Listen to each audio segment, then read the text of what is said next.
Okay, students. Today we will study last topic of special theory of relativity.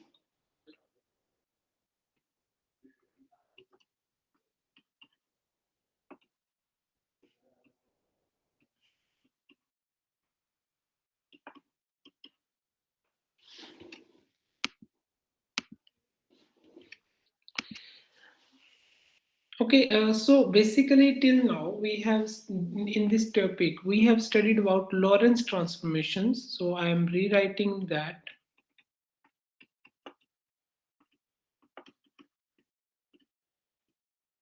So we have Lorentz transformations where we write x prime is equal to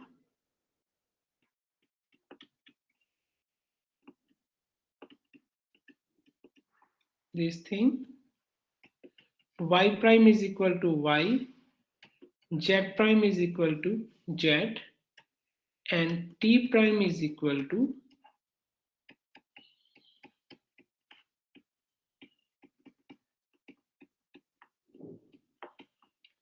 Okay. So what we are considering two different frames. One is S frame and another is S prime frame. Furthermore, we are considering that the S prime frame is moving with velocity v along x-axis with respect to S frame. So we can say that S frame is our rest frame and S prime is our moving frame. And coordinates of any point in S frame are given by x, y, z, and t. And similarly, coordinates of the same point in S prime frame are given by x prime, y prime, z prime, and t prime. And Lorentz transformations are simply basically representation of primed coordinates as a function of unprimed coordinates. And similarly, we have inverse Lorentz transformations. In case of inverse Lorentz transformations, we have unprimed coordinates that are represented as a function of primed coordinates. So everything else will remain same. Just make two changes. Make every primed coordinate to unprimed and unprimed coordinate to primed one. Second, change v into minus of v. So accordingly we will get x is equal to.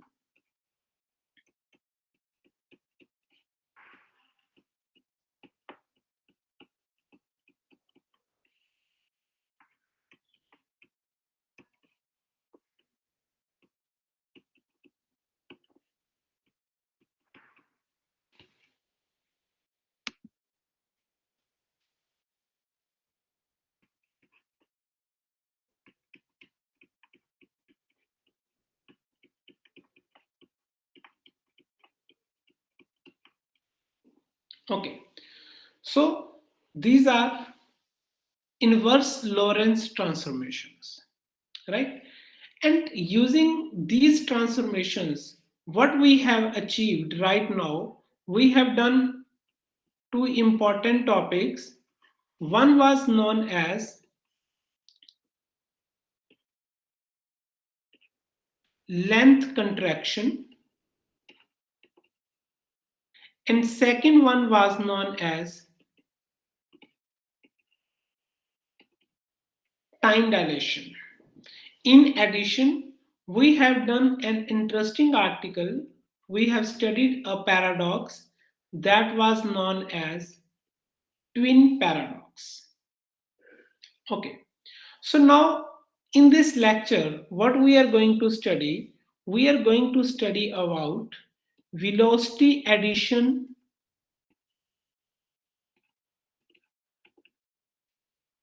at relativistic speeds.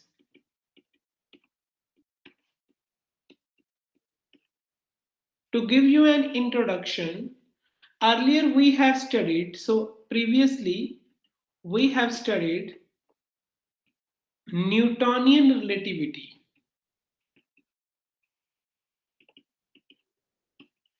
basically that make uses of Galilean transformations. And using this Newtonian relativity, we got the relation that u prime vector is equal to u vector minus v vector. So this was the formula that we have derived using Galilean transformation, and that was under Newtonian relativity. Now, since we have now changed these Galilean transformations, in spite of Galilean transformations, we have now Lorentz transformations, and corresponding relativity is now known as relativity of Einstein. Okay, so we will now do this exercise, that how to derive the velocity addition formula at relativistic speeds, that will make use of Lorentz transformations.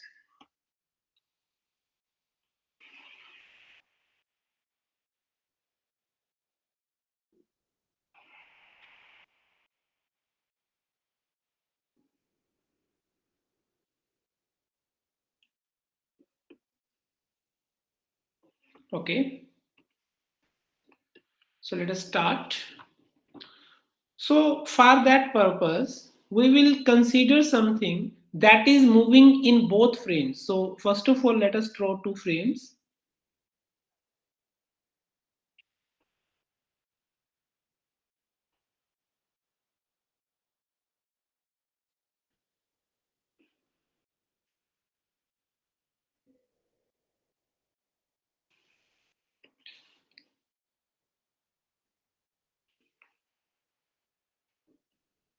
So we have two frames.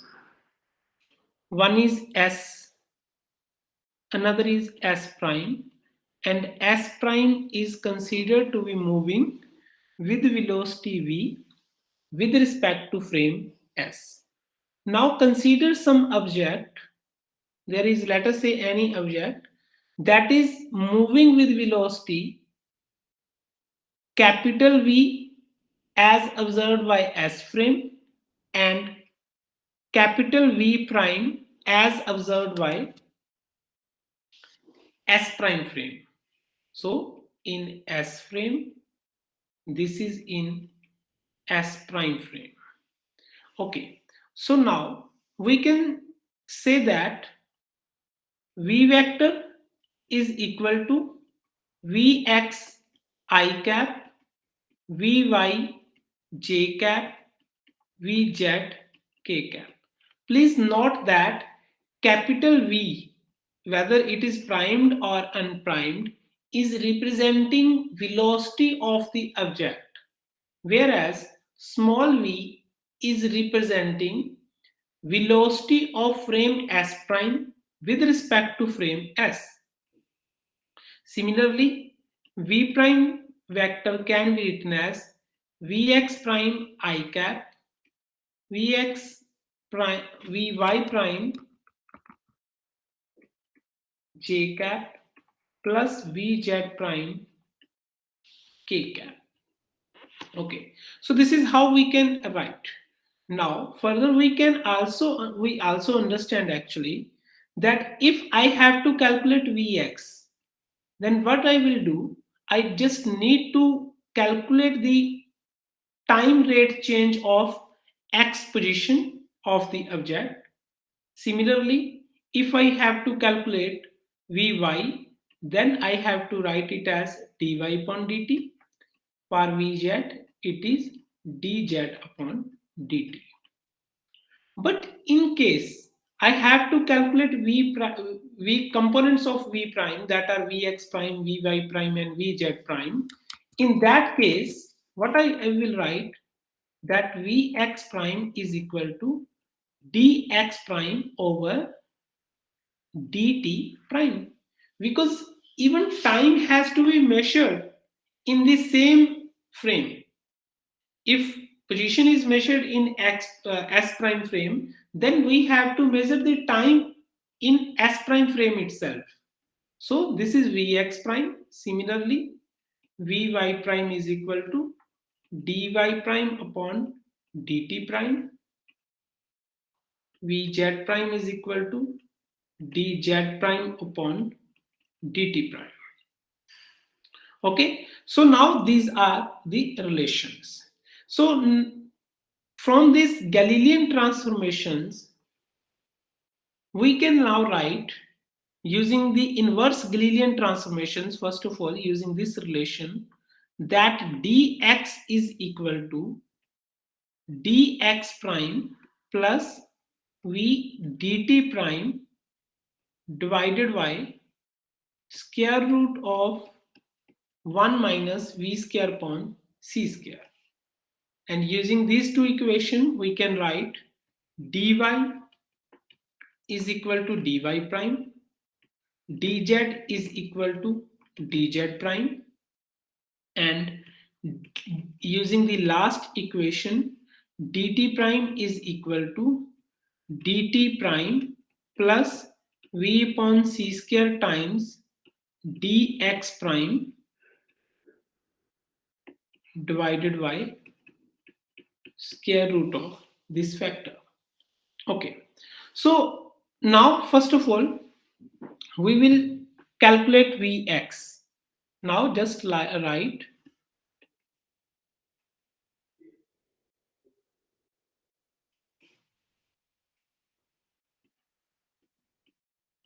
Vx is equal to dx upon dt. Dx from the first relation is given here. Sorry, here we should have, there is a mistake. Here it should be unprimed. Okay. So dx is written here and dt is written here. If I am dividing two, the denominator term will get cancelled. So what we will get? Dx prime plus v dt prime divided by dt prime plus v upon c square times dx prime. Now divide every term by dt prime, whether it is in numerator or in denominator. So what we will get? Dx prime upon dt prime plus v divided by 1 plus v upon c square dx prime upon dt prime.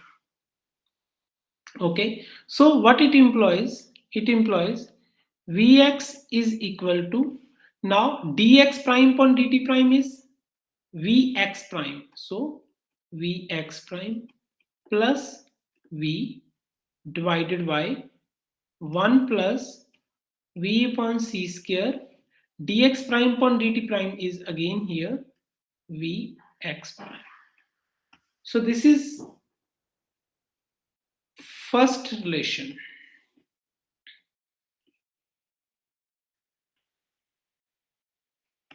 Similarly, moving further, we need to calculate Vy, which is equal to dy upon dt, which is equal to dy is simply dy prime, and dt, for dt we have to do this, so this term will go in numerators and denominator one is dt prime plus v upon c square dx prime. So again dividing by t prime dt prime, so we will get dy prime upon dt prime 1 minus v square upon c square 1 plus v square, sorry, v upon c square times dx prime upon dt prime. So which implies dy prime upon dt prime is here vy prime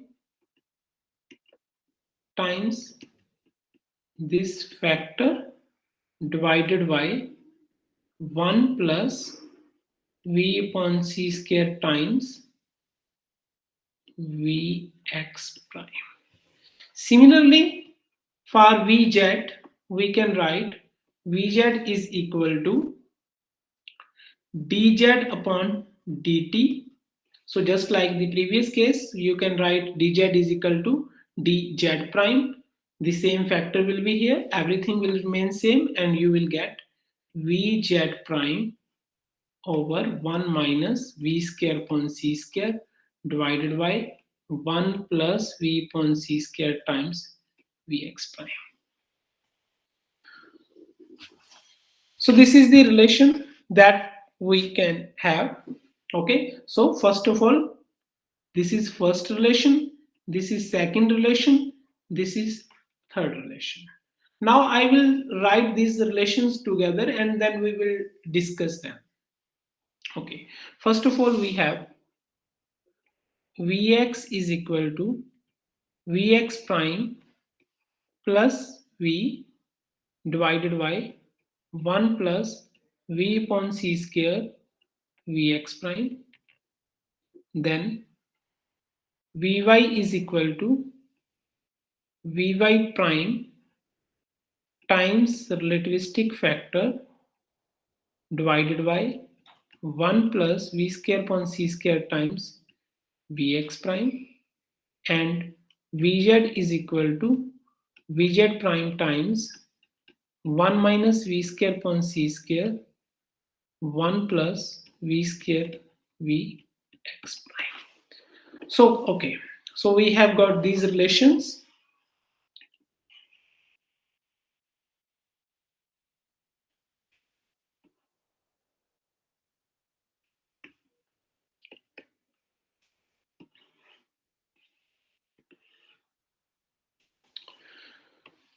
So, first of all, in case of Newtonian relativity principle that we have received using Galilean transformations, there was no relativistic factor. As we can see that in case of these two terms, we have a relativistic factor as well. And interesting thing is that the velocity of the object that is measured, basically if the object is moving along x-axis, then in s prime frame, right? So if the object is moving along x-axis only in the s prime frame, there will be correspondingly a value in s prime as well. So what I want to say, that whether it is vx, vy or vz, there will be some velocity component, there is some contribution, I can say, or I can simply say that Vx, Vy or Vz are functions of Vx prime. Okay, so you can check in all these three conditions that there is Vx prime. Okay, so why Vx, only Vx prime is there? Because frame is moving along x-axis only, right? Things might have changed accordingly if there are other cases as well. So these three relations are known as velocity transformation relations. I hope it is clear.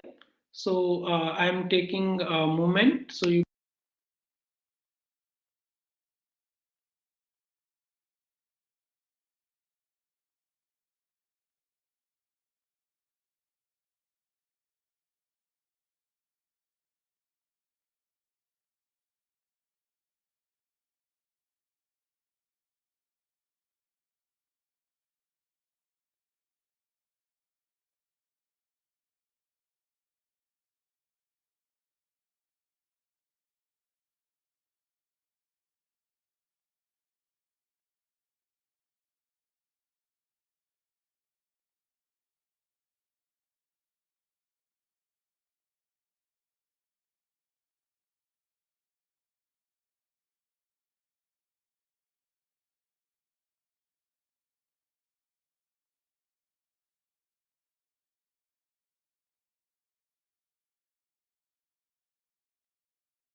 Okay, so these are the relations that are important for us, and you might remember that when we were discussing this thing, Michelson-Morley experiment, I was telling you that uh, basic conclusion from that experiment was that although it was non-result, but there was some conclusion drawn by others. So that is one of the postulate of special theory of relativity, that speed of light remains same in all frames.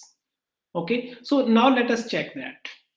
So just consider that now the object is moving with speed c, okay, in frame s prime. So rather than object, we can say we have light, right? So if speed of light is equal to c in frame s prime, which implies Vx prime is equal to c. Okay, so then, and speed of s prime with respect to s is v, then accordingly we can calculate Vx using this relation.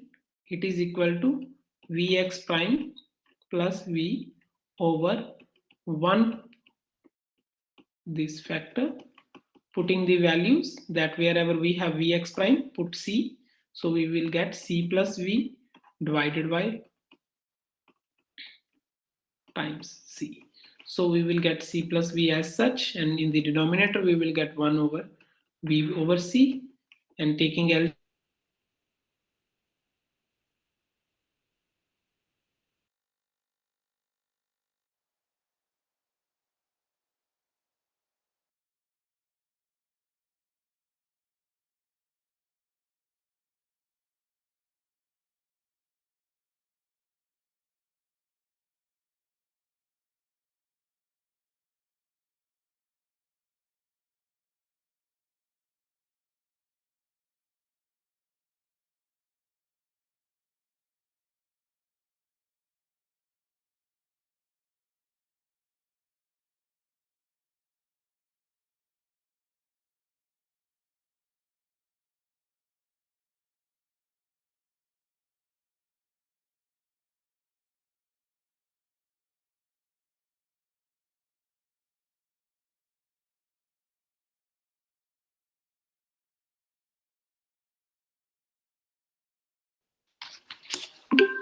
Okay, so the value of this Vx that we were calculating is c plus v. So solving this, we will get c plus v divided by taking LCM. So this will be cancelled, c will go to numerator. So that's same. So for Vx prime is equal to c, it also means that even Vx is equal to c. That is whether you are measuring the velocity or speed of light in frame s prime or in s frame, the result is same. And we have already done this. It is one of the postulate of special theory of relativity that speed of light remains same in any inertial frame. Okay, so I already told you once while studying Michelson-Morley experiment that c plus v in this case is c. Similarly, if this frame is moving along, let us say minus v minus x-axis, in that case you can also check that even c minus v is equal to c. You just simply need to make changes here. So in that case, Vx will be equal to Vx prime minus v divided by 1 minus v c square Vx prime. Now putting Vx prime is equal to c, so c minus v 1 minus vc upon c square. So it is c minus v divided by 1 minus v upon c. So you can accordingly check, it is c minus v divided by c minus v over c, it is equal to c. So that's what we are saying. So although it is not algebra. If we are using simple algebra, this is not the case. But while using special theory of relativity, it means that speed of light in any inertial frame remains same. Okay.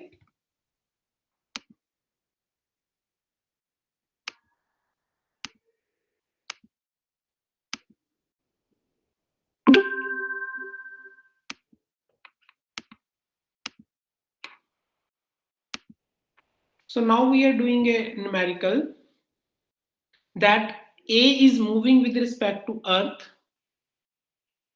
right? And we must have speed. A is moving at speed 0.90 c with respect to Earth, and B is to pass A at the speed. So now it is a relative speed, okay, at a relative speed of 0.5 c in the same direction.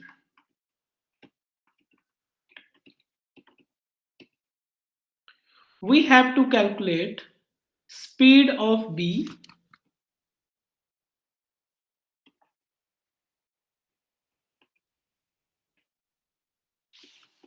with respect to Earth. So first of all, understand what is being given and what is being asked. So now first of all, note down that A is moving with respect to Earth. So consider that Earth as S. Okay. So we have velocity of A, and then B is to pass A at a relative speed of 0.5 c. So I can say that now Vx prime is equal to 0.5 c. That is speed of this B with respect to A. So it is speed of B with respect to A. And what we have to calculate? Vx. What is Vx? Speed of B with respect to Earth. So now we can understand that A is moving frame, that is S prime, and Earth is rest frame, that is S, and we are also given speed of S prime with respect to S, that is 0.90 c. So now again, using this relation, you can calculate the value of Vx. It will be 0.97 times c. So please calculate this one. So to calculate, you can calculate it using this relation. Since we have value of Vx prime given here, V given here, and in the denominator again we need these two values, so we will put and get the result. Now interesting thing is that if you have done the same using Galilean transformations, you might have a completely different results. Okay, so you might have simply got addition of these two, that okay, A is moving at 0.9 and B is crossing it even at speed 0.5 c. So this result is using STR, right? But in the Newtonian relativity, you might have got 0.9 plus 0.5 c, which is equal to 1.4 c. But this is against basically special theory of relativity, in the sense that no material particle can move with the speed larger than speed of light. So this is wrong, and this one is right answer. Okay, so this is about velocity addition. So there might be multiple problem, other type of problems. For example, we can also discuss one more case. Let us say two photons are moving in same direction. Two photons are moving in same direction. calculate velocity of one with respect to the others.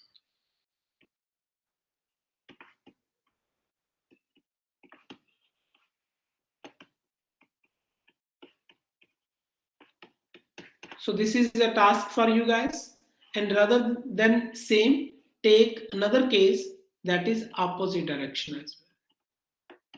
And get your answers and do tell me that what you have got.